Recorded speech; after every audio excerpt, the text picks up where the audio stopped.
नमस्कार दोस्तों, हमारे YouTube चैनल में आपका स्वागत हो।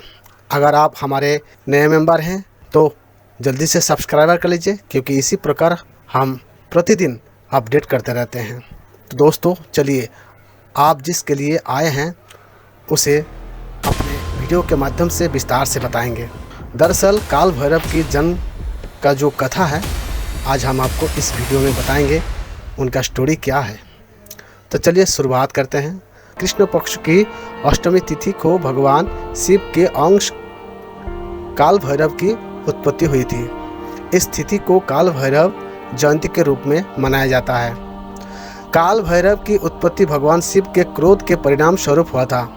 काल भैरव के जन्म के संदर्भ में दो कथाएं प्रचलित हैं। पहली ब्रह्मा जी से संबंधित और दूसरी कथा राजा दक्ष के घमंड को चूर करने से संबंधित है। जागरण अध्याय में पहली कथा के बारे में बताया जा चुका है। आज हम आपको काल भैरव की उत्पत्ति की दूसरी कथा बता रहे हैं। माता सती के पिता राजा दक्ष थे। सती ने अपने पिता की इच्छा के विरुद्ध भगवान शिव को अपना जीवन साथी चुन लिया और उनसे विवाह कर लिया। उनके इस फैसले से राजा दक्ष बहुत ही दुखी और क्रोधित हुई। वे भगवान शिव को पसंद नहीं करते थे। उन्होंने भगवान शिव को अपमानित करने के लिए एक यज्ञ किया, जिसमें सती तथा भगवान शिव को नियंत्रण नहीं भेजा। सूचना मिलने पर सती ने भगवान शिव से उस यज्ञ में शामिल होने के लिए निवेदन किया। तब उन्होंने सती को समझाया कि बिना निमंत्रण किसी भी आयोजन में नहीं जाना चाहिए, चाहे वो अपने पिता का घर ही क्यों ना हो। लेकिन सती नहीं मानी। उन्होंने सोचा कि पिता के घर जाने में कैसा संकोच, ये हट करने लगी। अपने पिता के घर चली गई। यज्ञ हो रहा है। सभी देवी देवता, ऋषि मुनि, गंधर्व आदि उसमें उपस्थित थे। सती ने पिता से महादेव तथा उनको ना बुलाने का कारण पूछा तो राजा दक्ष भगवान शिव का अपमान करने लगे।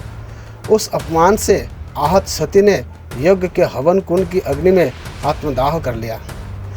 ध्यान मुद्रा में लीन भगवान शिव सती के आत्मदाह करने से अत्यंत क्रोधित हो उठे। राजा दक्ष के घमंड को चूर करने के लिए भगवान शिव के क्रोध से काल भैरव की उत्पत्ति हुई। भगवान शिव ने काल भैरव को उस यज्ञ में भेजा। काल भैरव का रुद्र रूप देखकर यज्ञ स्थल पर मौजूद सभी देवी देवता, ऋषि भयभीत हो गए। काल भैरव ने राजा दक्ष का सिर धड़ से अलग कर दिया। तभी भगवान शिव वहां पहुंचे और सती के पार्थिव शरीर को देखकर अत्यंत दुखी हो गई। ये सती के पार्थिव शरीर को लेकर पूरे ब्रह्मांड की परिक्रमा करने लगे। ऐसी परिस्थिति देखकर भगवान विष्णु ने अपने चक्र से सती के शरीर के 51 टुकड़े कर दिए। सती के अंग पृथ्वी पर जहाँ जहाँ गिरे वहाँ शक्तिपीठ बन गए, जहाँ आज भी पूजा होती है। धार्मिक मान्यता के अनुसार काल भैरव उन सभी शक्तिपीठों की रक्षा करते हैं। तो दोस्तों, ये था भगवान काल भैरव की कथा।